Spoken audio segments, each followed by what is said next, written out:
New Mexico Education Secretary-Designate Christopher Ruskowski, thanks for coming in. Thank you for having me. Really appreciate it. Got a number of questions here. We'll just get right into it. You stepped into this role in 2017 following Hannah Skandera.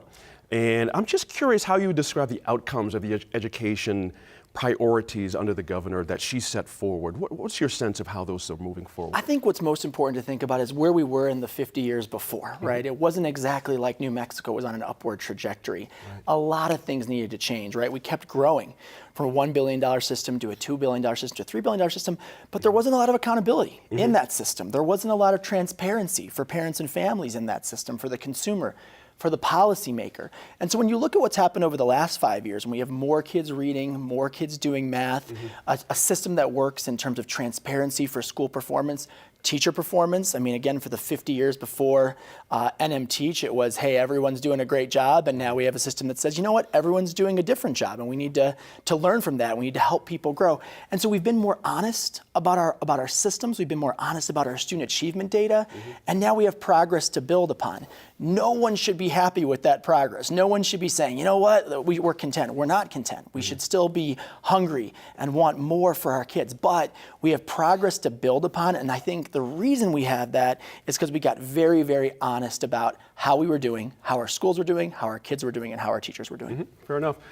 I'm curious how your perspective, I'm interested in your background, not to cover it here, but you must have brought something to the situation yourself when you came in following Ms. Skandera. What did you personally see for the education system here, and what made you attracted to this job, to take this on? So I think we came to the same, both the secretary, at the time, the governor, and I came to the same conclusions from different perspectives.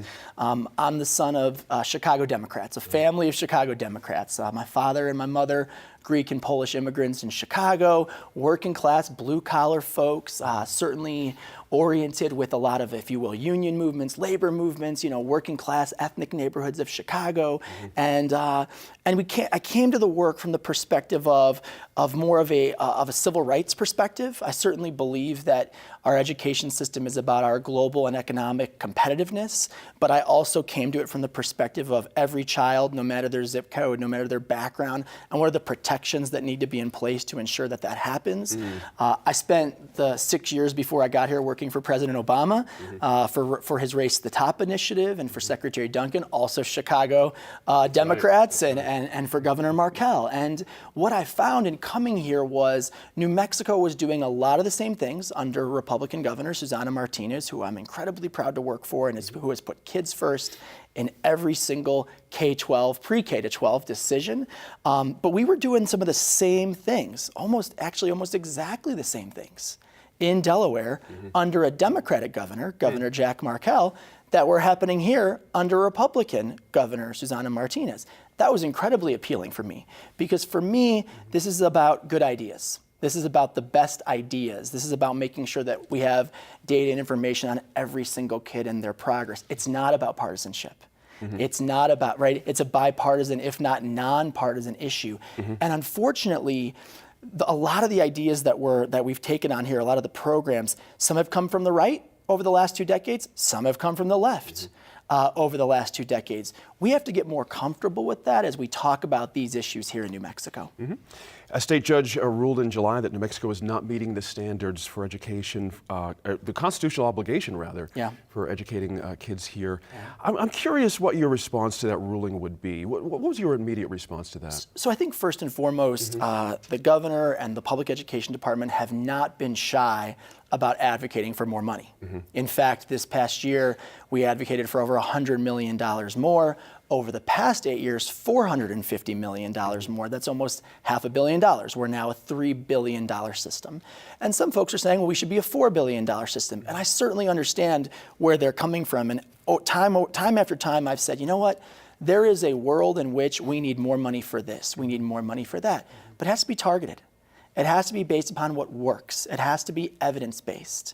It has to be something that we can measure the outcome and progress of. Do you disagree with the ruling? I think there are some problems with the ruling. I think there are some problems around the causality of more money is going to equal better outcomes. I think there's problems with that for two reasons. One, some of the same folks that are advocating for more money are advocating for the dismantling of the accountability systems that have been in place.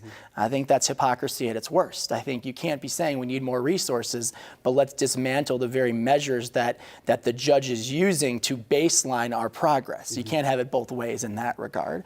And then second, as I've gone out and talked to superintendents and charter school leaders, and I say, listen, if I gave you $100 million more tomorrow, will you guarantee that student achievement and student outcomes will go up? And not a single hand gets raised, because it's more complex than that. There's a series of Is that the right question? policy. I think it is, because I think. Let me ask you this. Sure, If you would ask them, if I gave you this amount of money, but you had autonomy, you have more control about how that money gets used, I bet you a lot more hands would have gone up. Well, possibly. I mean, just so two things. One, I think it's policies, practices, mindsets, and resources. It's all of those things.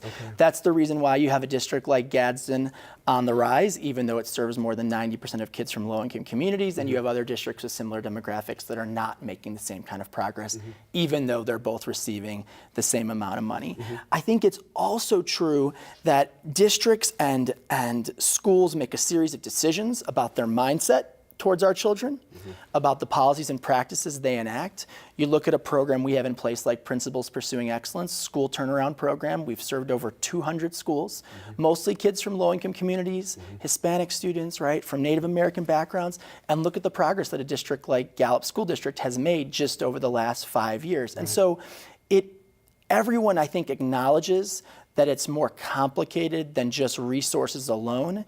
It's about how we target them, how we use them. And then on top of that, I think it's worth noting that what the judge has called for in her opinion isn't more autonomy. It's actually more PED oversight. It's actually in some ways the end of local control if the judge's ruling were to stand as is. So I think that makes it a little more complicated. It does. Are you going to appeal the ruling? There were thoughts that you were going to. Is that happening? The state of New Mexico plans to appeal the ruling, and by when I say that, I mean, I think both branches of government say, hey, there's a real problem here with the judiciary legislating from the bench on something that we think we've made a lot of progress on over the last 8 years, including the $450 million more. But I honestly, what I'm most concerned about, and this kind of comes back to my background and what I shared a minute ago, is the folks that are advocating for more resources, but concurrently, simultaneously, advocating for the dismantling of the very systems that they're citing. So when we talk about our national ranking, that's based on a test, the NAEP exam. We have NAEP 2019 coming up. That is the exam that our 4th and 8th graders take that determines our national ranking. That's an assessment. Let's not get in this mindset where assessments don't matter, or the assessments matter greatly. They're what tells us how every kid is doing. And so that's my challenge around some of the rhetoric, if you will, around this. Gotcha. Yeah. And part of that rhetoric, I would also add is, or I should put it this way, are you taking steps to address some of those thoughts that were in the ruling? Meaning, if the appeal is not successful, you have to be pressing on regardless. Are you starting to do those things now? Absolutely. I mean, I think we've been doing those things over the past couple of years. When you look at, let's take something like technology, access to IT, essential in the 21st century for all of our kids. Bipartisan issue. I think everyone on all sides says whether a kid's in Zuni, Rio Rancho, or Gallup, they should have full access to broadband and IT. We've been working for the past 3 years. We just laid some fiber out in Reserve and Mosquero. We're working with the Zuni School District, right? We have a responsibility to get to 100% broadband for education. It's something the governor has championed. And then you get to the broadband and you have to make sure every kid has the 1 meg per second. That's a bipartisan issue. That's something that we're going to continue to embark upon. I imagine something that the next administration will continue to embark upon to make sure that every single school has access to the internet and to Wi-Fi. That's part of the judge's ruling. Worth noting that 99% of our students took the PARCC exam this year online. And so we've made a lot of progress. Just 3 years ago, that was 89%. Oh, wow. And so we're making progress in the years. So that's an example of something that there's already momentum. The judge touched on it. But in some ways, the judge Do you feel confident to meet her goals as laid out in that ruling, that by next spring, do you feel confident we can get there? You mean in terms of increasing access to? Absolutely. I mean, this is what I'm saying is, if you talk to the legislature, they would say, certain legislators, they would say, you know what, we've been on track. We've increased public education funding by $450 million, including a across the board teacher pay raise. Let's keep doing it.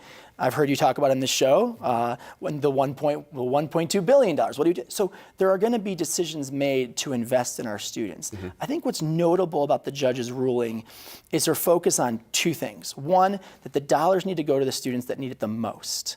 We've been doing that through our AP fee waivers, through our school turnaround programs, through our pre-K expansion, and she's also making an argument that the PED needs to be more engaged, not less engaged. So let's put that in the context of something like Los Padillas, Hawthorne, and Whittier, right? The three schools here in Albuquerque that we've identified. I think the judge would actually be very comfortable with the degree of PED intervention into those schools and saying, look, here are kids, at-risk students.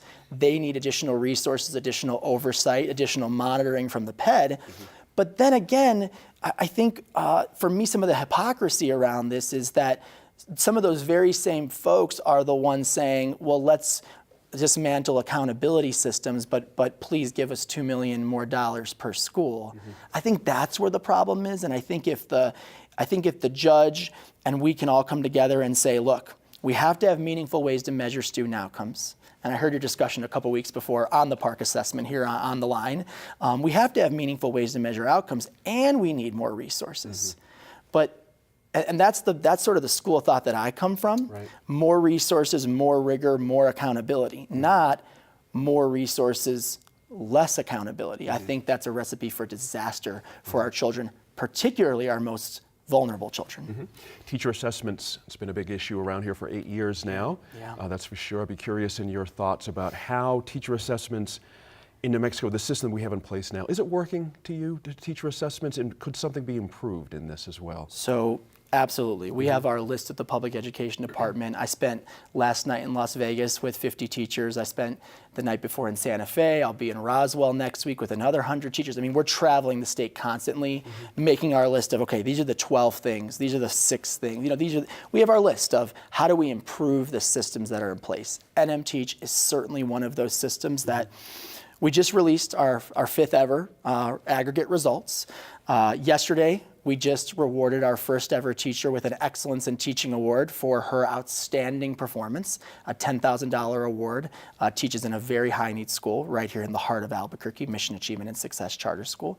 So we've evolved. But I think more importantly again here is where were we the 50 years before? Where were we the 50 years before in terms of the thing that we know matters most for our kids, particularly our kids from low-income communities, is teacher quality. If we turn our back on the idea that there is a difference in teacher performance, then we are turning our back on the most fundamental truth about public education in-school factors. In terms of in-school factors, nothing matters more than teacher quality. And the truth is, there is a big difference between a teacher like Miss Van Dyke, who we celebrated yesterday, who achieves 2 years of learning in a single year, and another teacher that achieves a single year of learning in a single year. NM Teach over the last 5 years, the teacher evaluation system that you're referring to, has been a hard culture change. No one's denying that. It has been an incredibly hard culture change. But in the 50 years before NM Teach, it was everyone gets a high five, good job, see you next year, without any serious conversation about the real differences in teacher performance that any teacher will tell you definitely exist. Most teachers I know don't mind being assessed. It's the how that's problematic, I suppose. But we've had teachers here in this studio, honestly, who said they're struggling to meet the needs of those students who are struggling with many of those academic challenges that we're talking about. And I'm just curious, how PED is considering the full scope of what's happening in schools. I understand you're doing the tour and the listening tours and all that, but determining which assessments will actually work. Is that a work in progress? Is that something the next administration is going to have to pick up and continue with? I mean, how does one really wrestle this to the ground completely? It's a great question. So first, let me just say, I think it's a both and proposition, not an either or proposition. And that's been my sort of general overall thinking. So first of all, our kids come to school with other needs, right? Whether it's poverty, whether it's healthcare, right? We have to support our kids in terms of their mental health, in terms of food and nutrition. We just announced a big farm to school program so that our kids are eating healthier during the day. In terms of school safety, you have to do those things too. This is not an either or proposition. This is a both and proposition. Same thing with assessments.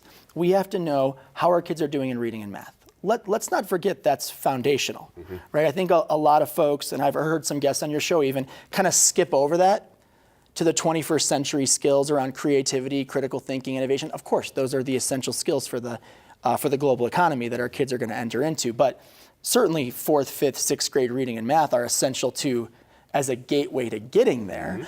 And so it's not an either or, it's a both and. We have to have, and we do have, one of the highest quality assessments in the country. The PARCC assessment is indisputably one of the highest quality assessments in the country. Doesn't mean it's perfect. Doesn't mean it can't be better. In fact, we just reduced the amount of testing time by 15 days over the last 2 years to be responsive to some of this feedback. And it doesn't mean that we don't keep looking for new ways to assess our kids' skills. So right now we're investing in career and technical education assessments, whether it be welding or criminology or forensic science. So, but again, it's a both and, not an either or. Unfortunately, in partisan politics, it often gets framed as an either or. You're either for accountability for teachers or you're for support. Why can't you be for both? And I've heard you say this as it pertains to early literacy. You're either for retention or you're for support and funding in pre-K. Why can't you be for both? I certainly come at this as someone who's for both. For both. Is the administration in lockstep with you on that? I mean, we're coming to an end here, but has that been something you can get across to others in the administration? You can do both? I think that when Governor Martinez passed me the keys and the torch, I think that was a clear signal that we're gonna bridge in different ways. We're gonna stay true to what we know works. We're gonna stay true to honesty. I mean, what folks have really struggled with is the honesty piece around, you know what, there are schools that are failing. There are teachers that are ineffective. There are students that still can't read it. Like, there's an honesty element to this. It's almost like the first step is confronting that you have a problem, and then you have to have progress from that understanding. I think when Governor Martinez said to me, hey, look, I want you to take on this job, she was very clear. I mean, I spent time working for President Obama and Secretary Artie Duncan and Governor Markell for 6 years before I came here to New Mexico. I think there was clearly an awareness that this has to be about teacher voice, about principal voice, about parent and family voice, that it's about global competitiveness, but it's also about justice for all kids, no matter their background. And I think, again, the problem is the false dichotomies. Sure. And I hear it everywhere I go, the false dichotomies. They are false dichotomies. It is a both and proposition. It's almost never an either or proposition. It is a political state. I'm sure you've discovered in your 3 years here. Yes, sir. There are ways, I'm just curious if looking back, it's not a long tale here of 3 years, but looking back, could there have been a different approach by you or the administration to bridge some of those political gaps from the different sides of the aisle here on education? Is there something that could have been done a little bit better along the way? Because it seems like we started at loggerheads, it just split, and we never really kind of inched back towards each other. I think you always look back and say, you know what, there are things we could have done better. And certainly partnership. Like I said, I think this is a bipartisan, nonpartisan issue. I think certainly you always look back and say, you know what, we could have partnered with teachers more. We could have partnered with principals more. You know, I've spent the last year visiting, I think, 80 school districts, over 200 schools, you know, spending more time in the field, listening to the voices of real teachers, real parents, real families on the ground. But I also think that, unfortunately, in education, and this is not just a New Mexico thing, this is true around the country, that unfortunately, for the past 50 years, it's been 2 or 3 people dominating the dialogue, you know, at the grass tops, right, if you will, the grass tops actors who represent power, who represent special interests, just like in any other field. And unfortunately, those actors have often been the ones that dominate the dialogue for many, many, many decades. And the fact that there's been governors around the country, some Democrats, some Republicans, I'd put President Obama on this list as well, who have been willing to challenge that status quo in the way that Governor Martinez has over the last 8 years, that's been about putting students first. Look back, what other interest was driving it, right? It's more the implementation, I think, more than the goal. I think probably the issue for folks, and they look back as well. But let me ask you specifically about 2 things. The relationship between the Santa Fe school system in your office, in the Albuquerque public school system in your office. Things have not quite gelled there for some reason. What's your sense of it? Let's take Santa Fe first and Albuquerque second. Sure. I think, and I say this all the time when I'm out talking to teachers, the person in my job, the public education department provides support, supplies resources, supplies funding, supplies program, and supplies accountability. We are the accountability entity, if you will, of the state. And that means transparency about performance. That means being super public and super open as a way to engage more people in the democratic process. I mean, you look at the House, look at the HB 98, the elections bill around moving the school board elections to a time where people actually vote, that Senator Ivy Soto championed, right? I mean, this is about transparency and actually public engagement in a different way than we've ever seen before in our public education system. That starts with the PED being transparent and honest about performance. So when I say that Santa Fe Public Schools is 56% D's and F's, and a school district like Gadsden is 21% D's and F's, the public deserves to know that. The general public deserves to know that. That is not a way to, when I say 3 schools in Albuquerque have earned only, in fact 2 are the only schools in the entire state, Hawthorne and Whittier, to earn 6 F's in a row. The public deserves to know that. To me, that's as much of a public transparency issue. It's a civil rights issue for the children, usually children of color, children from low-income communities that are in those schools that have been underserved for an entire generation. To me, that actually should be a core principle, if you will, of the Democratic Party, fighting for those kids in those places, both in terms of resources and in terms of accountability. Again, we're back to these false dichotomies again. And so, can we partner better? I've certainly reached out to the superintendent APS. We've had several meetings and several discussions. But it is also my job, my duty, to say when things are not going well. Fair enough. And when you take a school that we were just at yesterday, in the heart of Albuquerque, Mission Achievement and Success, serving 1,100 kids, over 90% low income. They just earned their 4th A in a row. They have 100% graduation rates. They're over 85% Hispanic. I think it's my job and the person in my job to say, that should be possible for all kids in Albuquerque. So let's go to Mission Achievement and Success and learn from them and see if we can scale those best practices. When I've asked APS to let's go there and learn from them, there's been a philosophical divide. That's simply because that school is a charter school, or simply because that school is in Gadsden, not in the urban center. That somehow there's not a lot to learn from Gadsden. Somehow there's not a lot to learn from Farmington. That somehow not a lot to learn from a school that's 2 blocks from the airport, that serves 1,100 kids who are predominantly Hispanic and low income.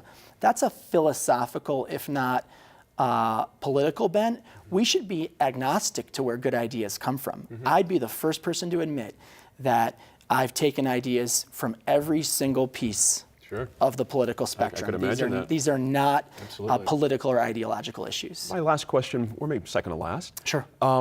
Staying on APS for a quick second. Is APS too big as a system? Is it manageable with the size and the amount of students that we have? With the amount of infrastructure it takes to manage these amount of kids, with the amount of head count you have to have at APS headquarters to manage a system like this. Is this a viable thought? Because we talk about it at this table quite a bit, as you've probably seen. It might be a question of size. I know that has gotten a lot of airspace in terms of, let's talk about it. What if it was 3 districts? But I mean, we have districts that have 400 kids that are not doing very well. We have districts that have 10,000 kids that are doing very well. I don't think that in and of itself is the challenge. I think there's a governance challenge.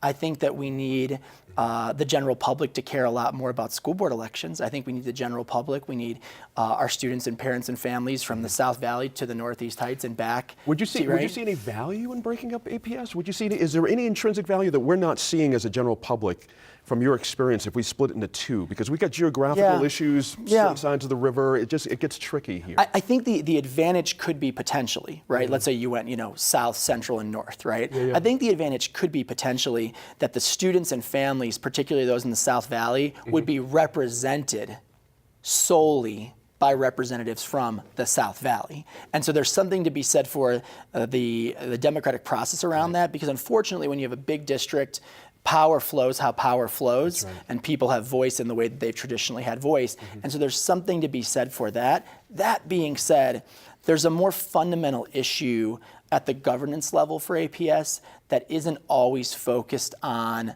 outcomes, that isn't always focused on achievement. Right. And if you listen to your average school board meeting there, the conversation should be about how are our students doing, how are we measuring that. That's how you run a system. You know, you have a CEO making $250,000. She's running a large system that requires constant, right, dipsticking, if you will, of progress. Interesting. Secretary-designate Ruskowski, thanks for coming in. Thank you. It's been an interesting 3 years for you. Are you interested in staying on and continuing your work after the administration changes? This is the best job I've ever had, by far. I think that when I got here, what I saw was assets. Okay. What I saw was assets. And I heard a lot of conversation about deficits. And I'm like, wait a minute here. Our culture, our history, our traditions, the systems we've put in place, the assessments that we've built, our funding system, which actually is a state equalization guarantee. That's what almost every other state wishes they had, right? So there's so many assets, if you will, about how New Mexico has done things, how our legislature operates. And I think coming here from the outside, I saw assets. I saw a spirit of optimism, a spirit of positivity. I'm not buying into the pessimism that I think we're currently hearing a little bit. It's campaign season, and there's a certain poetry to pessimism. I'm not buying it. I feel incredibly optimistic, and certainly if given the opportunity, would love to stay and continue to serve the children of New Mexico. Thanks for coming in. Of course. Really appreciate it. Thank you. Thanks for your time. Appreciate it. You got it.